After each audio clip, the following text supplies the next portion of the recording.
கர்நாடகாவை பாரு, எவ்வளோ மரம், எவ்வளோ காடு கிடக்கு. இவ்வளோ மரத்துக்கு தண்ணி பாய்க்கணும்னா மாதிரி அவன் எப்படி நம்மளுக்கு தண்ணி தருவான்? இந்த மரத்துக்கு தண்ணி பாய்க்கணும்ல, அதுக்கு தான் நம்மளை தராமல் இருக்கான்.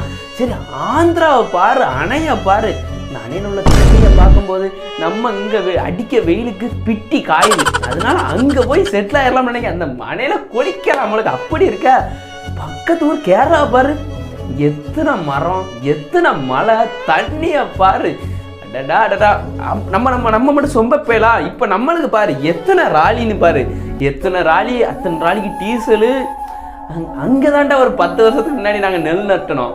நெல்லை எங்களை அதில் ஒரு குளம் கிடந்தது, குளத்தை காங்களா, அணைய காங்களா, ஆத்த காங்களா. இன்னும் வடிவேல் சொன்ன மாதிரி இதில் தாமே என் கிணறு கிடந்தது, கிணத்த காங்களங்க வரலாடா ஆக்கிட்டீங்க. ஆனால் ஒன்று தெரிஞ்சு வச்சுடா, ஒரு மழை இல்லை, தண்ணி இல்லை, அடிக்க வெயிலுக்கு மண்டை காயுது, விவசாயம் நடக்கலை. இப்போ